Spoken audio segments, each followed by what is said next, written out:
কিয়ামতের ময়দানে আল্লাহ রাব্বুল আলামিন তিনটা দলে গোটা মানুষকে বিভক্ত করবেন। জোরে বলেন কয়টা? এই সবাই বলেন কয়টা?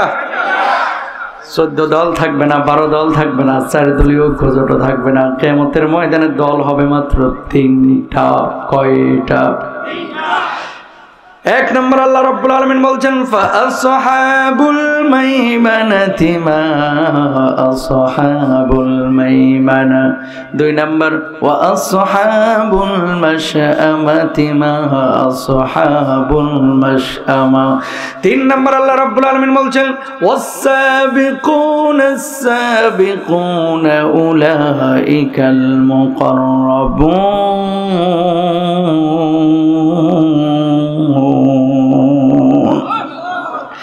আল্লাহ রাব্বুল আলামিন বললেন 1 নম্বর দল হচ্ছে ডান দল, যারা সৎ কাজ করেছে, যারা নামাজ পড়েছে, রোজা করেছে, যারা সুদ খায় নাই, যারা বিনা সুদে মানুষকে ঋণ দিছে। এই এলাকায় তো একটাও সুদখোর নাই, আসেনি 2-1টা সুদখোর। এজন্য আল্লাহর নবী বলেছেন কিয়ামতের আগে মসজিদগুলো মুসল্লিতে ভরপুর হয়ে যাবে, কিন্তু মসজিদের মধ্যে প্রকৃত মুমিন পাওয়া যাবে না। মসজিদে মুসল্লি ভরপুর হবে কিন্তু প্রকৃত মুমিন পাওয়া যাবে না। এই জামানা হচ্ছে সেই জামানা, ঠিক কিনা ভাইরা? সামনের কাতারে নামাজ পড়ে কপালে 6 ইঞ্চি কালো দাগ, আবার দেখবেন এলাকার বড় সুদের ডিলার নিয়ে এসে বসে রয়েছে।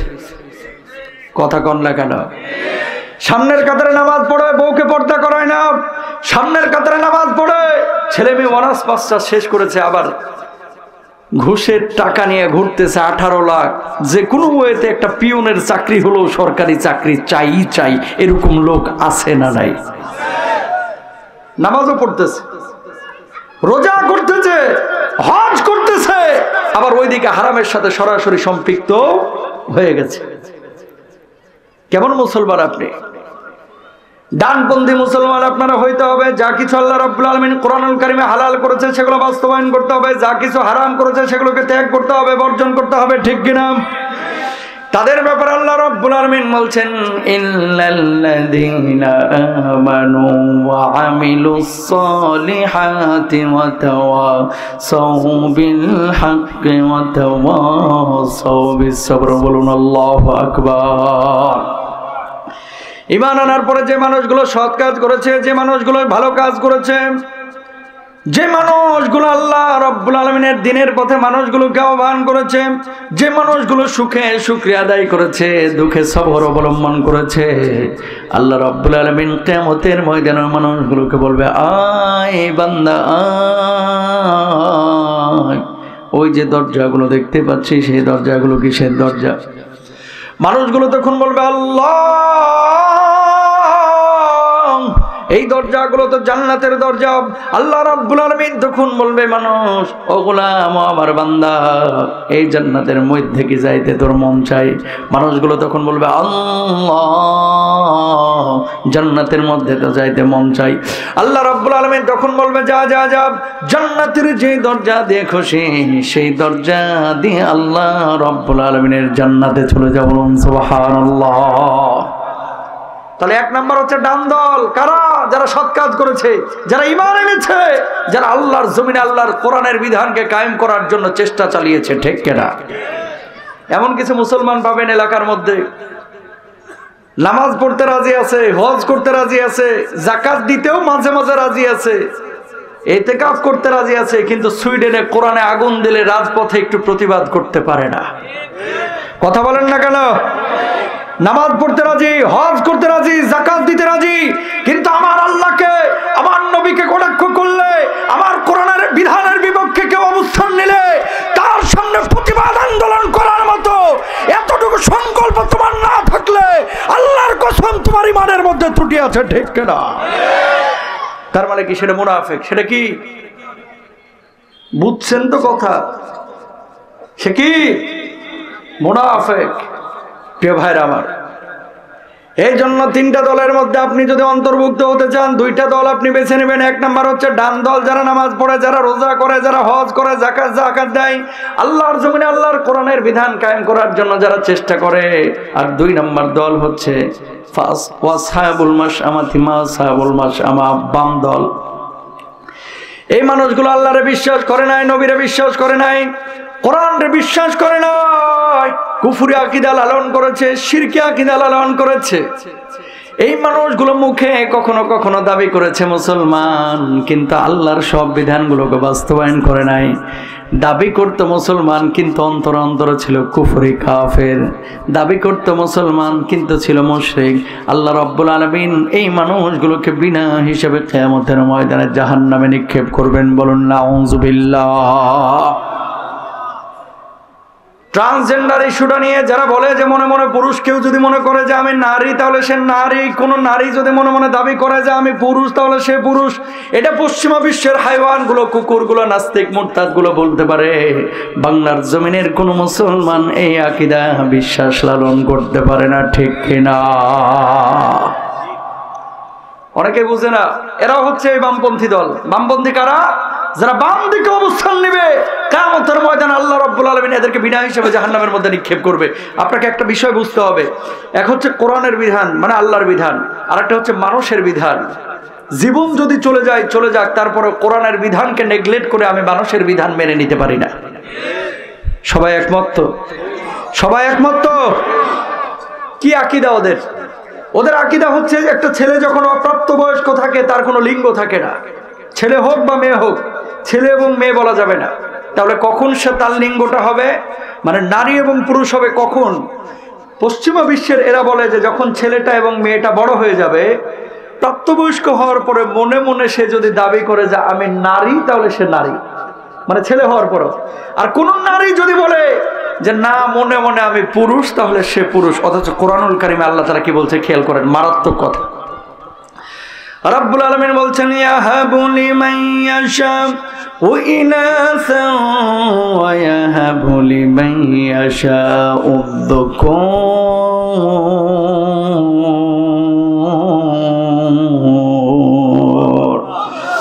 আল্লাহ রাব্বুল আলামিন বললেন যারা ইচ্ছে ছেলে দান করেন, যারা ইচ্ছে মেয়ে দান করেন, আও ইযাওয়িদুহুম যুকরানা ওয়া ইনাসা। আর যারা ইচ্ছে আল্লাহ ছেলেও বানান না মেয়েও বানান না, বন্ধা করে রেখে দেন। সুবহানাল্লাহ কোন? ছেলে এবং মেয়ে বানান কে? আল্লাহ। তাকান এবার, আমি যে আরটিভিতে লাইভ করি, ধানমন্ডি থেকে এক মহিলা কয়েকদিন আগে ফোন দিয়ে একটা প্রশ্ন করলো, আমার হৃদয়ে নাড়া দিছে প্রশ্নটা। লাখ লাখ প্রশ্নের মধ্যে এই প্রশ্নটা খুব আমাকে অবাক করেছে। কি? হুজুর, পরপর আমার 2টা মেয়ে হয়েছে, আবার আমি প্রেগনেন্ট, পেটে বাচ্চা। আমার স্বামী আমাকে বলেছে এবার যদি মেয়ে হয়েছে তাহলে তোর ঠ্যাং ভাঙা, পিঠ মুচড়ায়া, মেরুদণ্ড ভাঙা, মাথা ফাটায় তোর বাপের বাড়ি পাঠাইয়া দিব। আমি মনে মনে চিন্তা করলাম, আপনার স্বামী এটা স্বামী না, এটা আবু জাহেলের খালাতো ভাই। কথা বলেন ঠিক কিনা? ছেলে এবং মেয়ে পেটের মধ্যে হবে, ইশারা কার? আল্লাহর। কোন মানুষের হাত আছে? চাইলেই কি লিঙ্গ পরিবর্তন করতে পারে? না। আলী রাদিয়াল্লাহু তাআলা আনহু বসা, এমন মুহূর্তে একজন সাহাবী দৌড়ে এসে বলতেছে, আলী, ছেলে এবং মেয়ে আল্লাহ তাআলা বানিয়েছেন, কিন্তু কোন ছেলে এবং মেয়ের মধ্যে যদি এরকম কোন সিমটম থাকে যে না ছেলে না মেয়ে, মানে হিজরা, তৃতীয় লিঙ্গের, এদের বিধানটাকে এরা অসুস্থ, এটা এদের রোগ, এদেরকে আল্লাহ তাআলা বানিয়েছেন। বুঝবো কিভাবে যে হিজরাটা ছেলে নাকি মেয়ে? সুবহানাল্লাহ। আলী রাদিয়াল্লাহু তাআলা আনহু বললেন, আল্লাহর নবীকে আমি বলতে শুনেছি হিজরা, তৃতীয় লিঙ্গ, এটা তাদের রোগ।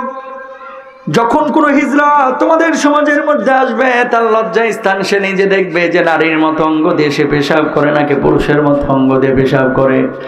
নারীর মতো অঙ্গ দিয়ে কোনো হিজড়া যদি পেশাব করে তাহলে সে নামাজ পড়বে নারীর মতো, পর্দা করবে নারীর মতো, চলাফেরা করবে নারীর মতো, সম্পদ পাবে নারীর মতো।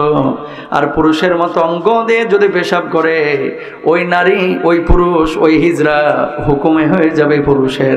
নামাজ পড়বে পুরুষের মতো, রোজা করবে পুরুষের মতো, পর্দা করবে পুরুষের মতো, আবার সম্পদ বন্টন যা হবে পৈতৃক সম্পত্তিও পাবে পুরুষের মতো। তার মানে যদিও সে হিজড়া, কিন্তু ছেলের হুকুমে হবে অথবা মেয়ের হুকুমে হবে। হিজড়াকে আল্লাহ বানাইছে, নারীকে আল্লাহ বানাইছে, পুরুষকে আল্লাহ বানাইছে, কিন্তু মনে মনে কোনো নারী পুরুষ হইতে পারবে না, মনে মনে কোনো পুরুষ কোনো নারী হইতে পারবে না। আল্লাহর কসম, এটা যারা বিশ্বাস করবে তারা কাফের হয়ে যাবে, ঠিক কিনা? কেন? আল্লাহর নবী যে কথা বলছেন যে কিয়ামতের আগে মসজিদগুলো মুসল্লিতে ভরপুর হবে, খেয়াল করেন। অনেক মুসল্লি আছে মসজিদে নামাজ পড়ে, আবার ডারউইনের মতবাদ বিশ্বাস করে, আছে না নাই? আল্লাহ তাআলা মানুষ বানায় নাই। মানুষ কেমনে হয়েছে? লেজ পড়ে পশম পড়ে বানর থেকে মানুষ হয়ে গেছে। জোরে সোরে একবার বলেন নাউজুবিল্লাহ। এই জন্য প্রিয় ভাইরা আমার, আল্লাহ রাব্বুল আলামিন কি বলছেন? আগে ঈমানটারে ঠিক করতে হবে। মেরাজে আল্লাহর নবী সাল্লাল্লাহু আলাইহি ওয়াসাল্লাম যখন গেলেন, নবীজি সাল্লাল্লাহু আলাইহি ওয়াসাল্লামকে 14 দফা কর্মসূচি আল্লাহ রাব্বুল আলামিন দিয়েছিলেন। এর মধ্যে 1 নাম্বার যে আদেশ করেছিলেন, লা তাজাল মাআল্লাহি ইলাহান আখার, বলুন আল্লাহু আকবার। ওগো মুহাম্মদ সাল্লাল্লাহু আলাইহি ওয়াসাল্লাম, আল্লাহর সঙ্গে কাউকে শরীক করে না। সুতরাং কেউ যদি বলে যে মানুষকে আল্লাহ বানায় নাই, মানুষ বানর থেকে হয়েছে, তাদের উদ্দেশ্যে কি বলছে আল্লাহ তাআলা খেয়াল করেন, ওয়ালাকাদ খালাকনাল ইনসানা মিন সুলালাতিন মিন তিন।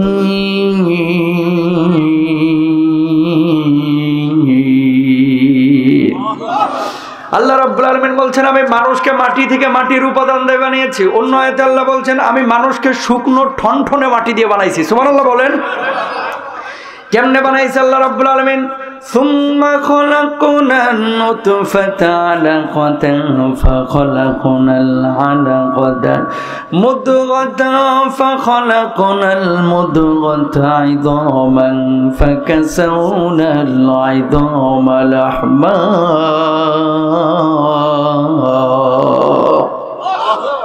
তাকান, বাপমার বিয়ের পরে যখন বাপমার মিলন হলো, মিলনের পরে মায়ের অন্ধকার পেটটার মধ্যে আল্লাহ তাআলা শুক্রাণু ডিম্বাণুর মিলন ঘটায় একটা শুক্র বিন্দু তৈরি করেছিলেন। সুবহানাল্লাহ। এবার আল্লাহ রাব্বুল আলামিন বাপমার মিলনের পরে শুক্রাণু ডিম্বাণুর মিলন ঘটায় শুক্র বিন্দু বানানোর পরে এটার রক্তের পিণ্ডে পরিণত করলেন। মা তখনও জানে না আমার পেটের মধ্যে কি আছে। যখন রক্তপিণ্ডটাকে আল্লাহ রাব্বুল আলামিন গোশতের পিণ্ডে পরিণত করলেন, এবার ওই গোশতের পিণ্ডের উপরে আল্লাহ রাব্বুল আলামিন মাথার হাড়ের ফ্রেম লাগাইলেন, পিঠের হাড়ের ফ্রেম লাগাইলেন, বুকের হাড়ের ফ্রেম লাগাইলেন, আঙ্গুলের হাড়ের ফ্রেম লাগাইলেন। গোশতের উপরে আল্লাহ রাব্বুল আলামিন যখন হাড়ের ফ্রেমগুলো দিয়ে দিলেন, এর উপরে আবার আল্লাহ তাআলা গোশত দিলেন, এর উপরে সাদা কালো চামড়া আল্লাহ রাব্বুল আলামিন লাগায় দিলেন।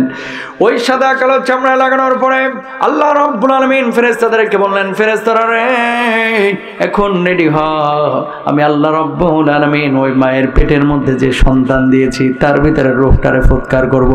আল্লাহ ইশারা করলেন, মায়ের অন্ধকার পেটের মধ্যে পেটটারে ভেদ করে সন্তানের পেটের মধ্যে গিয়ে হৃৎপিণ্ডের মধ্যে রূহটা স্থাপিত হয়ে গেল। সঙ্গে সঙ্গে মায়ের অন্ধকার পেটের মধ্যে ওই সন্তান নড়াচড়া শুরু করলেন। পিলপিল করে যখন নড়াচড়া শুরু করলেন, আল্লাহ রাব্বুল আলামিন ফেরেশতাদেরকে বললেন, ফেরেশতারা রে ওই মায়ের পেটের মধ্যে এবার একটা সাদা প্যাকেট তৈরি করে দে। বলুন সুবহানাল্লাহ। কেন, কিভাবে বানাইলেন? প্রথমে ছিলেন শুক্রবিন্দু, ওখান থেকে রক্তের পিণ্ড, ওখান থেকে গোশতের পিণ্ড, এর উপরে হাতের হাড়, পিঠের হাড়, মাথার হাড়, ওই গোশতের উপরে আল্লাহ লাগাইলেন। লাগানোর পরে আবার গোশত দিলেন, এরপরে সাদা কালো চামড়া আল্লাহ রাব্বুল আলামিন লাগাইলেন, এরপরে রূহটাকে আল্লাহ তাআলা ওখানে ফুৎকার করে দিলেন। এবার বাচ্চা পিলপিল পিলপিল করে যেমনি নড়তেছে, দৌড়ায় এসে স্বামীর হাতটা ধরে বলে আমার পেটের মধ্যে কি যেন নড়তেছে। একবার জোরে সরে বলেন আল্লাহু আকবার। একজন মায়ের কাছে সবচেয়ে সুখের মুহূর্ত হচ্ছে সেই মুহূর্তটা কখন? যখন মা বুঝে যে আমার পেটের মধ্যে আমার সন্তানটা, আমার বাজানটা নড়তেছে। পৃথিবীতে মার কাছে এর চাইতে সুখের মুহূর্ত আর হতে পারে না। যখন বুঝে যে আমার পেটের মধ্যে কিছু একটা নড়তেছে। আল্লাহ বললেন একটা প্যাকেট তৈরি কর, সাদা বেলুনের মতো প্যাকেটটা তৈরি করা হলো। আপনি বলবেন হুজুর এটা আবার দরকার কি ছিল? তাকান, এই প্যাকেটটা আল্লাহ তাআলা এই কারণে তৈরি করলেন, এই প্যাকেটের মধ্যে কোথায়? মায়ের পেটের মধ্যে 2.5 লিটার 2 লিটার পিচ্ছিল পানি আল্লাহ তাআলা ঢুকায় দিলেন। মার পেটটা বড় হয়ে গেল। এটার কারণটা কি? বাচ্চার কচি হাড় তখন মায়ের পেটের সাথে যখন চাপ লাগতো, অর্থাৎ মা বেগুন কাটতো, মা মাছ কাটতো, মা রান্না বান্না করতো, মা বাথরুমে যাইতো, মা দৌড়ঝাঁপ করতো, পেটের সাথে বাচ্চার পেট পিঠ এগুলা লাইগা চিপসের মতো কচি হাড়গুলো মচমচ করে ভাঙা যাইতো। এই জন্য আল্লাহ তাআলা ওখানে একটা ইন্টেন্সিভ কেয়ার ইউনিট তৈরি করলেন। এর মধ্যে 2.5 লিটার পানি দিলেন, ওই পানির মধ্যে আল্লাহ তাআলা বাচ্চাটারে ভাসায়া দিলেন। বলুন সুবহানাল্লাহ। হুজুর বাচ্চাটারে ভাসাইলেন কেন? দেখেন আমার আল্লাহ রাব্বুল আলামিন কত বড় টেকনোলজি ফিটিং করেছেন ওই জায়গায়। যখন বাচ্চাটাকে আল্লাহ রাব্বুল আলামিন ভাসায়া দিলেন, মা যখন এবার ডানে যায় বাচ্চাটা বামে চলে যায়, মা যখন বামে আসে বাচ্চাটা ডানে চলে আসে, মা যখন বসে বাচ্চাটা উপরের দিকে চলে আসে, মা যখন দাঁড়ায় বাচ্চাটা ওই নিচে গিয়ে ঘাপটি মেরে বসে থাকে। আর আমার আল্লাহ রাব্বুল আলামিন ওই বাচ্চার নাভির সঙ্গে মায়ের নাভিটাকে মিলাইয়া মায়ের হায়েজের রক্ত বন্ধ করে আল্লাহ রাব্বুল আলামিন ওই বাচ্চার পেটের মধ্যে খাবার সরবরাহ করে একদিন না 2 দিন না 10 মাস 10 দিন আপনারা টিকিয়ে রেখেছেন। বলুন সুবহানাল্লাহ। এই পৃথিবীতে আপনারা কেউ নিঃস্বার্থ ভালোবাসে না। এই 10 মাস 10 দিন মা যে পেটের মধ্যে কষ্টটা করেছে, আর টেকনোলজি যে আল্লাহ রাব্বুল আলামিন এই মায়ের পেটের মধ্যে ফিটিং করেছে, আল্লাহর কসম দুনিয়ার কোনো বিজ্ঞানী এই টেকনোলজি ওখানে লাগাইতে পারবে না। ঠিক কিনা? বিজ্ঞান ফেসবুক বানাইতে পারে, বিজ্ঞান মহাকাশ যান বানাইতে পারে, বিজ্ঞান বিমান বানাইতে পারে, বিজ্ঞান গাড়ি বানাইতে পারে, ক্যামেরা বানাইতে পারে, মাইক বানাইতে পারে। বিজ্ঞানকে বলেন না যে মানুষের রূপটা বানাও, কিয়ামত পর্যন্ত কেউ অন্তত রূপটা কেউই বানাইতে পারবে না। ঠিক কিনা? যদি রূপটা বানাইতে পারতো তাহলে পৃথিবীর শিল্পপতি একটাও মরতে চাইতো না। কথা কন না কেন? টাকা যা লাগে আমি খরচ করব, কিন্তু আমার রূপটা তুমি বানায় দাও বা আটকায় রাখো। কেউ কি পারে? সুতরাং মুসলমান ভাইরা আমার, এই বাংলার জমিনে কোনো মুসলমান যদি এই কথা বলে যে বিগ ব্যাং যে তথ্যটা প্রকাশ করেছে মানুষ বানর থেকে তৈরি হয়েছে, আল্লাহর কসম এটা কুফরি আকীদা, বিশ্বাস করার সঙ্গে সঙ্গে তার ঈমান চলে যাবে। ঠিক কিনা? কোন মুসলমান এই তথ্য এই আকীদা বিশ্বাস করতে পারে? আপনারা কি বিশ্বাস করেন?